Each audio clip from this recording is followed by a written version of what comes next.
it's fair to say, and no slur or insult intended, that churches and ministers often sort of slow down and lighten up during the summer season, and sermons tend to be shorter and maybe not as heavy. It just seems like everybody goes into relaxed summer mode. I've never been able to do that.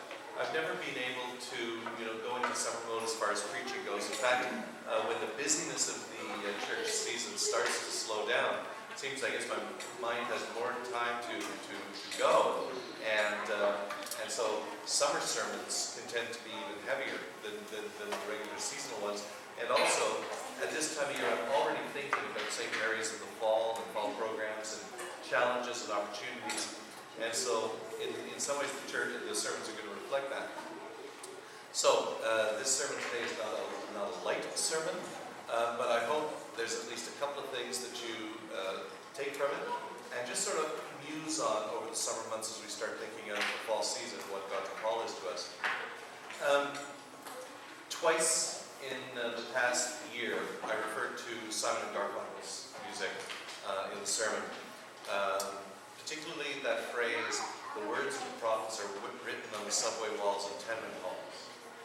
And I once heard somebody, I can't even remember whether it was a professor in McGill or in Sejep or where it was, but this professor said words to the effect of, if you want to know what God is doing, if you want to know what God is up to, and if you want to be on the leading edge of God's adventure, don't look to the church. Because the church is always going to try structurally to do better what it's always done. If you want to know what God is up to and what God is leading people to, look at the arts, look to the arts. Look to poetry and novels. Walter, I'm not sure if that includes Clive Cussler, but I'll give it a shot. Poetry and novels, listen to the music, and watch the movies. Because the arts tend to be a reflection of where people are and where they fear they might end up, or where they hope they may be. And that's worth repeating. I hope in a way that sometimes I wonder whether I'm actually saying what I think I'm saying. But it seems to me when we look at the movies, and I think when you think over your experience of movies and music and stuff like that, you might agree that movies represent our fears, our worst fears, and our greatest hopes. Hopes as individuals and as a collective, and fears as individuals and as a collective. And such is the same with music and with novels as well. And so what I want to do this morning is a book for my sermon is refer to a couple of things that are going on in the arts, and suggest that we look seriously at this sort of thing and see where it may lead us as a church. Actually, the genesis for this particular part of the sermon, my new scooter, which is packed in the van because it's going camping with me, the red one. It was Bethany that first called it my Iron Man costume, because if you see the movie Iron Man, the scooter is the same color as Iron Man's outfit. I think it'd be kind of cool, to be able to just sort of, swipe my hands on my computer and have all these magical things come and clothe me with invulnerability, with the power to see what other people can't see, weapons to kill any oppressor. You get to the beginning of the theme where I'm going here. Alas, my scooter is only a scooter. But no matter what we say about Iron Man and his incredible strength, and interesting, unlike Superman, who is begotten, Iron Man is not begotten, but made. That was a little creedal type of thing in there. Begotten, not made. Because he created what makes him super. Whereas Superman was made ordinary and transformed in his journey to Earth. That should be, I'm going to introduce you to a term that's going to be developed over time. Christological archetype. Christological archetype is an image that we find that points us in the direction of Christ. So Superman, for example, like I'm not as muddled as I may sound because I know what I'm doing with this, and I don't think I'm going to lose my own brain. Superman starts out in one state as an ordinary mortal, but in his journey he is transformed into a super being that then has this time of testing in the wilderness. It happened to be with the Kent family, until he finds himself, and after his retreat and being tempted, do I want to do this or not? I want to be an ordinary person, I want to be just like everybody else, but I'm not like everybody else. He comes out of the wilderness, from the desert, into the city. Is this sounding familiar? Metropolis, and he becomes Superman. But he's got the secret identity. Isn't that neat? You know, that's called the Christological archetype. And Iron Man as well is a Christological archetype. Interesting. Interesting. All our Christological archetypes have a vulnerability. Y'all know what Superman's vulnerability is, eh? Please, please. Kryptonite. Kryptonite. And like I grew up with kryptonite. You know, you could order fake kryptonite from DC Comics. You know, and kryptonite has different things. You know, there was red kryptonite that was random. There was green kryptonite that would kill him. And does anybody remember the color of kryptonite that would take away his superpowers forever? It's so obvious. There was a color kryptonite that would take Superman's powers away forever. There was no hope of redemption. Black. That's right, black kryptonite. If he ever got exposed to black kryptonite, that was it. Superman was gone. Ooh, black kryptonite, just, ooh. You get it, Christological archetype. Back to Iron Man. Iron Man has a vulnerability too. He has made himself. He's not begotten, he's made. And that transformation, I think, from superheroes that are begotten to superheroes that are made, usually by their own efforts and intelligence, I believe speak to us as to our self-image in our society from then till now. Be that as it may. Even though he is made, not begotten, Iron Man has a vulnerability. Do any of you know the story? He gets wounded, and there's this shrapnel that gets him. And it's little slivers of some probably magic metal. I don't know whether it's a normal metal or a magic metal, whatever. And they're going towards his heart. That was an interesting sound. These slivers of metal, they can't be extracted by the surgeon. The surgeon can heal most of them, but the surgeon can't heal his heart. Oh, excuse me. Anybody see some theology here? Like, I'm serious. Like, the surgeon can heal his arms, can heal his legs, can bind them up, can slice them down, you know, can do everything. But the surgeon can't heal his heart. And the surgeon basically says, this will kill you. Because these little slivers of metal, which there's no way to surgically remove, are going closer and closer to Robert Downey Jr.'s heart. And when they go into his heart, they're going to kill him. What clearer theology do we need than that? The evil is going closer and closer to the heart. And when the evil penetrates the heart, he's going to die. Isn't this cool? Like, this is really cool, folks. And I'm not making it up. Go and see the movie if you haven't. Christological archetype.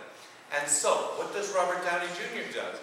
Superman, there would have been some extraterrestrial or extraordinary or supranatural power that would save him. There would be an antidote.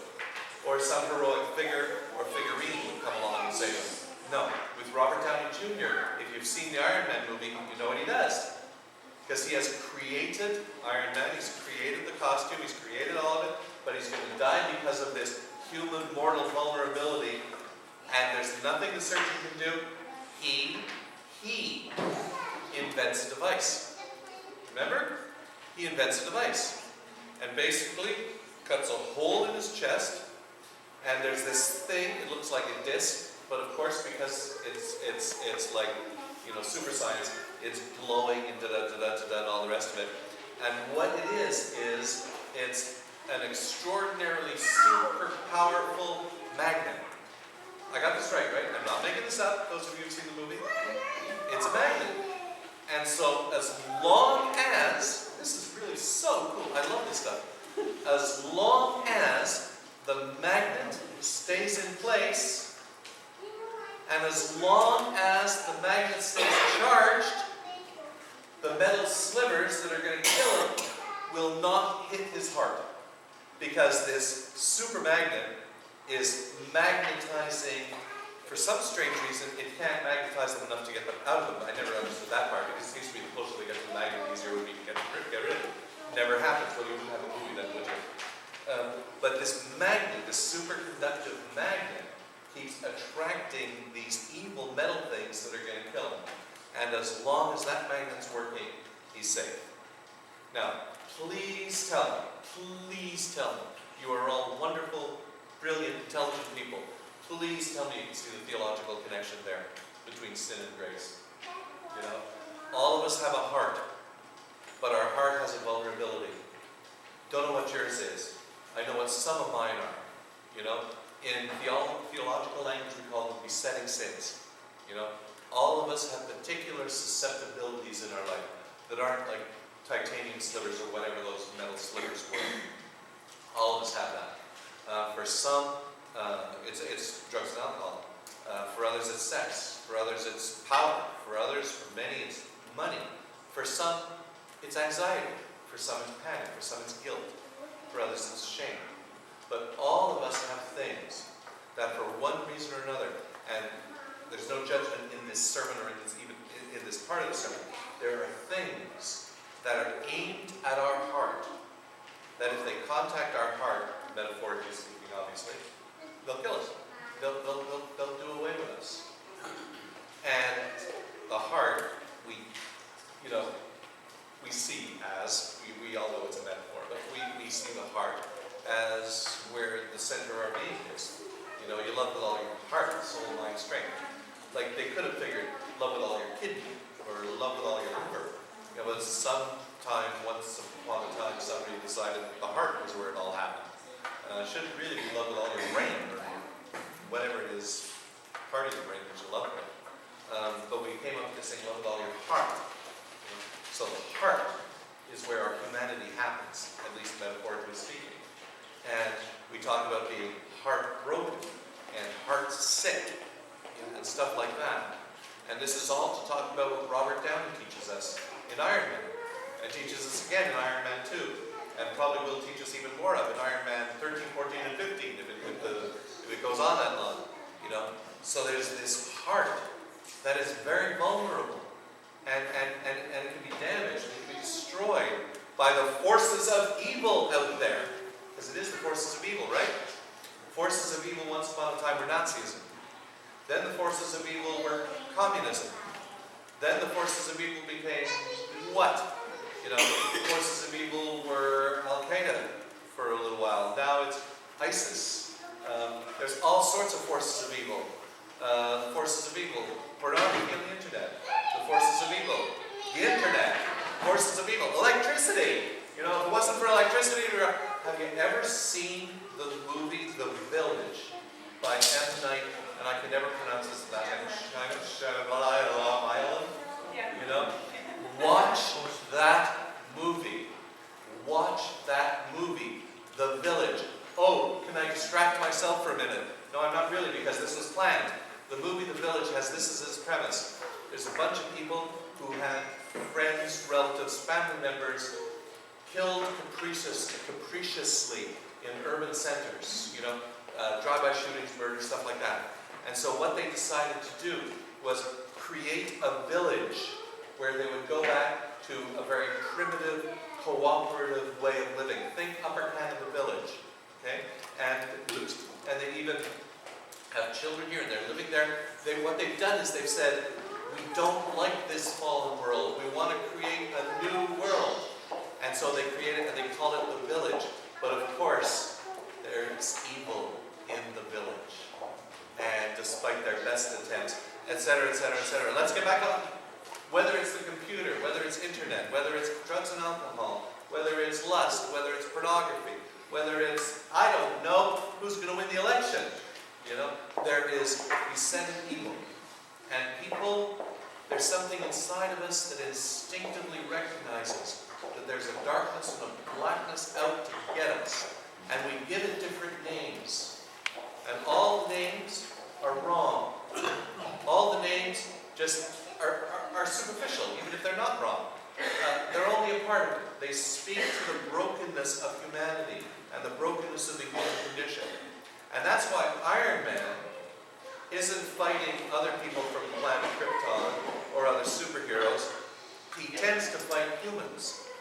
And because of the world we're living in, he tends to fight terrorists.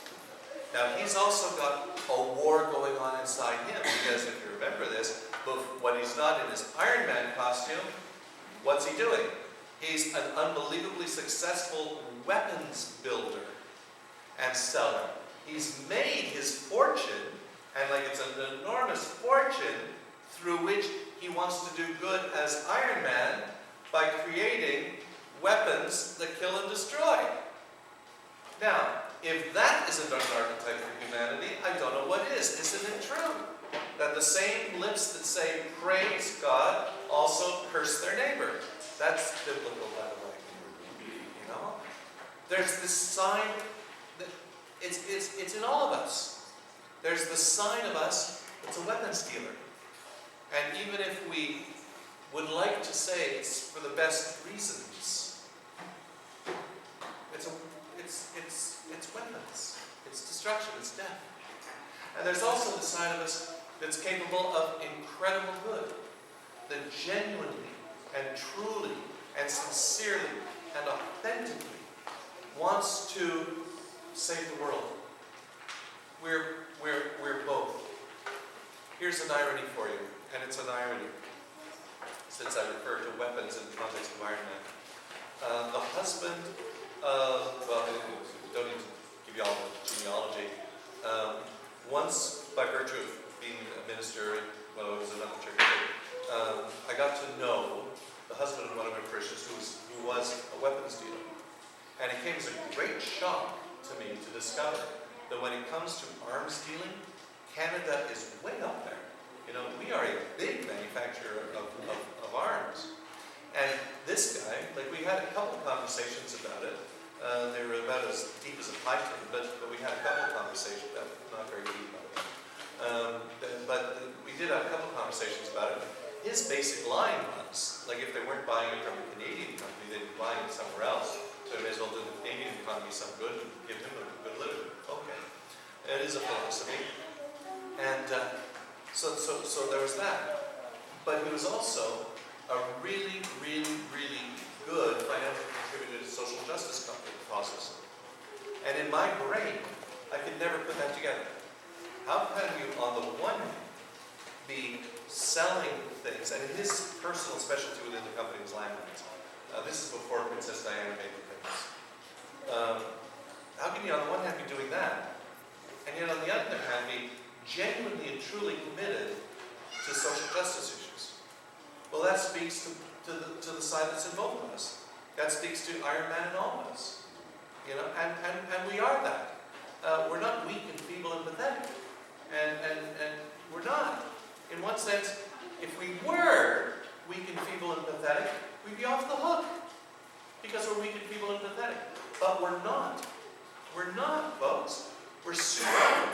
We're powerful. We're capable of incredible good and incredible evil as well. And Iron Man teaches us that. Isn't that amazing?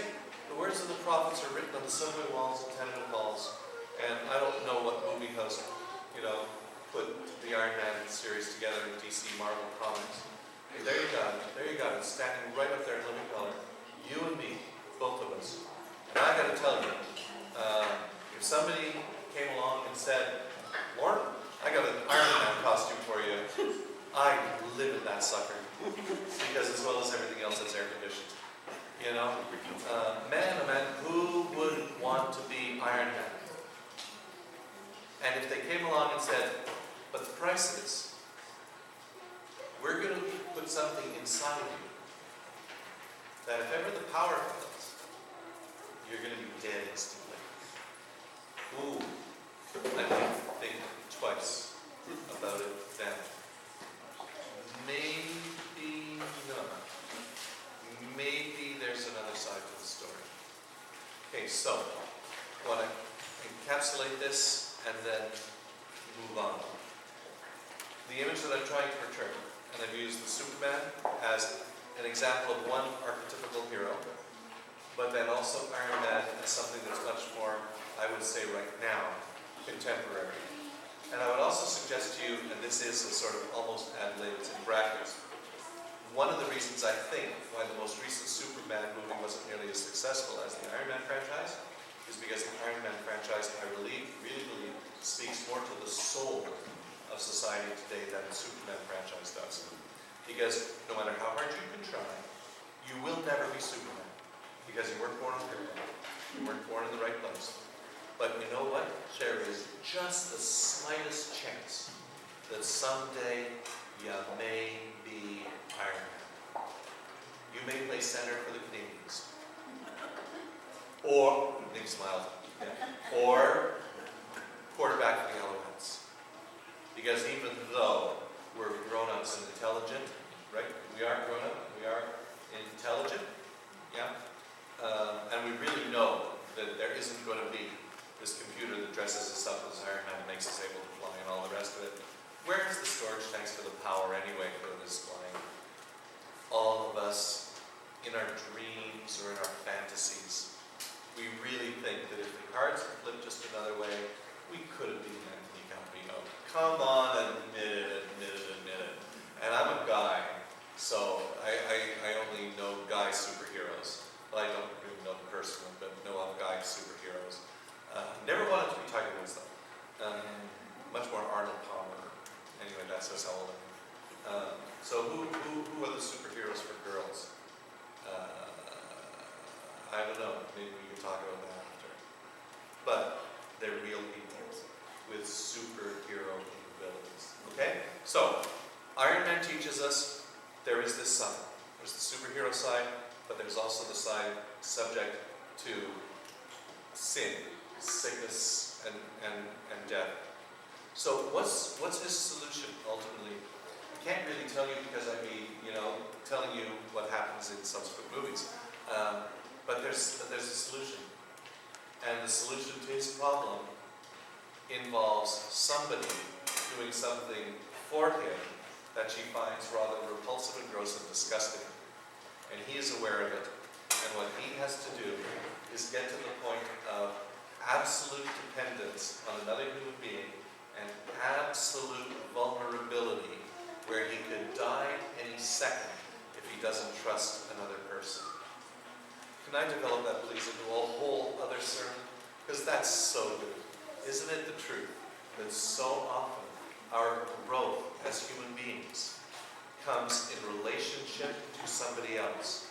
When we open ourselves, make ourselves vulnerable to them, and that vulnerability is scary and painful, and sometimes it even feels like death, sometimes it even feels like marriage, sometimes you never know what it feels like, but vulnerability and fear, and anything can happen, and it's just openness, and you feel like your life is in somebody else's hands.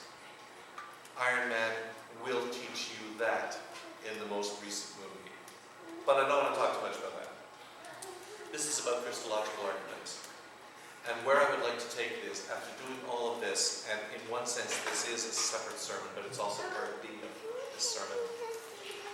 If you're with me at all on this, and I really hope you are, and if anything I've said to you about Iron Man particularly speaks to you about your nature, that there's something trying to kill you, call it besetting sins, call it whatever, and kill literally or metaphorically, choose your poison. And if you agree with me in that, and if you agree that there's part of us that wants to be, in fact part of us that is a superhero, and part of us as well that's a weapons dealer, whatever image you want to use, if you agree with me, then what I'd like to ask you to do is to extrapolate that. And what that reflects within your own self-image, in your self-possession, like when you are most to your senses, as opposed to how so often we live in denial as to the way we are, the way our lives are. When you're most in your sensitive, say, yes, yes, that does describe me. That I have a heart that is good, that pumps well, but there's this other thing that's trying to kill me. And I need something to prevent. Obviously, salvation, Iron Man's magic magnet. That does describe me. What I'd like to suggest to you is the reason why these franchises work so well. And originally I was going to give a list, and it was really a long list. It was over 50 names of various movies where you see this sort of superhero type imagery. What I was going to suggest makes all this so popular is because when you go into a movie theater or watch it at home on Netflix or whatever, when you're looking at it, there is something that even if not consciously, instinctually hits you. And we identify with that. And that's why we get drawn into the imagery and get drawn into the story. Because that guy up on the screen is me. And now you know where else I'm going with this, right? That guy up on the cross is me too. Now I have to open that up a little bit. If you go back to the beginning of the Bible, all the way through, you'll see Iron Man. All the way through, you'll see Iron Man. Can I just refer to a couple of them? King David. Isn't King David Iron Man? Come on, he's a superhero. Have you ever, in a Sunday school curriculum, all the kids, they color in the pictures of David with his slingshot and Goliath. Goliath is huge and muscular, but they always make David so good looking. He's got the right amount of muscles. He doesn't look like somebody from the World Wrestling Federation, or anyone who's bulked up on steroids for 10 years or 20. But boy, is he ripped. David always has a six-pack. And as he's slinging his slingshot, he's always got this beatific look on his face. Like he should have a halo. But of course it's Old Testament, so we don't put halos on Old Testament figures. So he's about to knock this guy in the forehead and cut off his head. But he looks like the good 16-year-old down the street. The all-American hero, superhero. But David has a vulnerability. Do you remember what it was? He was standing one night on the roof, catching the cool air. All you need to do is listen to Katie Lang, who sang a song better than the original guy, Leonard Cohen, wasn't it? Who wrote that song? Hallelujah. And one of the verses is how David was on the roof and he saw her, David, on the roof next door. And he was overcome. And because he was overcome, Leonard Cohen makes the metaphor, talked about cutting hair, wrong Bible story. Oh, we can talk about Samson too. But you tied him to the chair, stole his crown and his hair. But from his lips came hallelujah. There is the glory and there's the shame. He was a superhero. He was Iron Man. But he also had these little bits of steel that were going to penetrate his heart and kill him. In his case, it was lust. Samson, don't tell anybody the secret of your power. Don't tell anybody. What's he do? And I'm sorry, I really debated whether I should include two stories where a woman is the cause of the downfall, back to back. I knew I'd get in trouble. I may not get lunch because of this, but two stories. Let's see where I go next. And what does he do? What does he do? So with him, I don't know whether it was lust or pride. I suspect in the case of Samson, it was more vanity than anything else. If you read the story, you'll see a lot of vanity in there as well. But the secret, he was a superhero. But there was this thing, right? There was this thing. And as long as he did what God said, please tell me you knew a long time ago that when I said about the electromagnet, I was referring to God. Right? You knew that, didn't you? As long as the electromagnet was on, As long as he was connected to God, those evil slivers, whether it's vanity, pride, lust, whatever, weren't going to kill him. But when he turned the magnet off, because he was so attracted to the immediate, that's it, son. He blew it. So we got David, we got Samson, we got Moses. Moses, who had everything in human terms, killed an overseer, ends up in a desert, tending sheep. You know, how the mighty have fallen. Spoken to from a burning bush. Comes up with a whole bunch of excuses why he's not the right person for the job. I suspect that part of it at least was, I was up there, and that was hard. And it's a lot less hard to be a shepherd. It's a lot less stressful. Eventually he goes, but the people rebel. You know, he is the hero. He is the hero of the rod splitting the sea. He is the Superman. But he's vulnerable as well. He's vulnerable as well. And as a result of his vulnerability, never gets to enter the promised land. Sees it from the top of the cliff, sees it in the distance, as he does, as those bits of steel penetrate his heart and kill him, because he lost his focus. All through the Old Testament and into the New Testament, we see Christological archetypes. And you know what? Each and every one of us, as well, is, in one sense, and I've got to put that caveat there because this could go in a dangerously heretical direction. We're Christological archetypes too.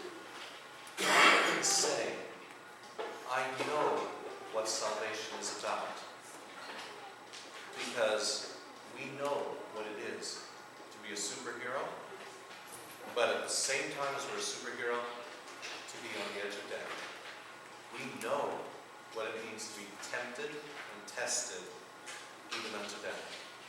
Whether it was the way we were brought up, whether it was the stuff we learned in our parents' knee, whether it was the group of friends we hung out with that led us down a direction that we never would have chosen but somehow we found ourselves there, whether it is a single experience where something horrible happened, we call it an accident, but whatever, whether it is time in jail for a drunk driving offense, whether it's divorce, whether it's the death of a child or the death of a spouse, we all know what it's like to feel like a superhero in this life.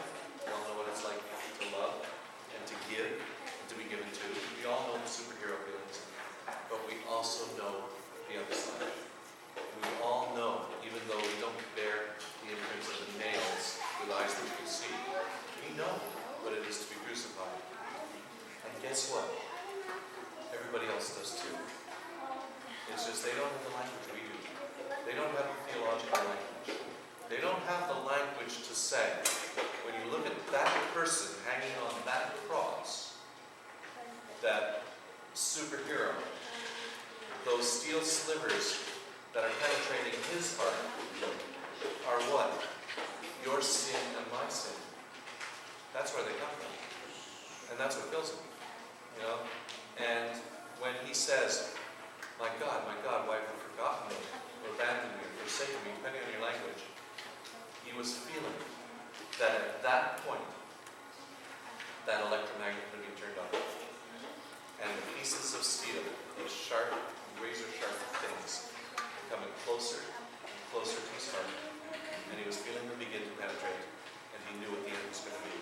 There was no other way out. The magnet had lost its power. We see the superhero on the cross, but we see the human on the cross as well. Just like you and me. Just like you and me.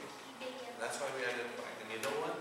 I would like to suggest to you that because we are created in the image of God, which is again another sermon, because we are created in the image of God, whether or not people have a language to describe it, whether or not the pictures of the crucifixion speak to people or not, what behind it does. And that's why the Iron Man movie is such a success. That's why all the superhero movies are well, that's why I don't need to belabor this point. You know When people go into the movie theater to see that up on the screen, they know that they're looking at themselves. So our job as Christians who have recognized that we are all Robert Downey Jr. And you know what? I could take this also in a different direction. Look at Robert Downey Jr. in his real life and his real demons and the real things he's triumphed over and stuff like that. That's another sermon in real life. But we know that people see that. And our job is to interpret to them the theology behind it. And yeah, indeed, you are capable of incredible good. And we see it all around us. It's trendy to do good stuff and to do social justice work and to help the poor and all the rest of it. And thank God for the computer. Curse it, but thank God for it. Because it also brings to our attention the real and immediate needs that are just next door to us, not even a continent over. And thank God that we are created in the image of God, and that in just about everybody on the planet, there is this heart that yearns and wants to do good, and is looking for opportunities to do good. People really, really are looking for opportunities to do good. There's 1.5 tins of soup in the parish hall from people who responded to an opportunity to do good without any begging or promises or anything. They just did. They just responded. It's in us. It's in virtually every human being on this planet. I say virtually because maybe there's something that isn't there. But there's also the other side. There's the dark side. And there's the side where those things, and we need to be connected to the source. And unless we are, those dark things, those slivers of steel are going to kill us. So there's our job, folks. The words of the prophets are written on the subway walls and on the tenement walls. So the next time you see graffiti somewhere, instead of cursing the people who did it, making assumptions about who they are and what they are, maybe look at it and see what it's saying. See what it's saying about a quest for identity and a quest to be recognized as persons. And, well, not just the actual pink graffiti, but all the graffiti, all the writings of the prophets, of the musicians, of the poets, of the authors. See what they're saying about the human condition. Because what they're saying is our call to active service as Christians in the mission field we call the world. Now let's pray. God, thank you for today. Thank you for this opportunity to gather together. Thank you for the summer season, for time of rest and recreation, and even for time of thinking. Thank you for those who make our lives great, and who help us and who save us. Thank you for our Savior, that he was willing to sacrifice himself to show us the way to a greater good and a greater glory. God, we pray for your world. Boy, a lot of trouble. And we pray for those who work so hard to make it a better place.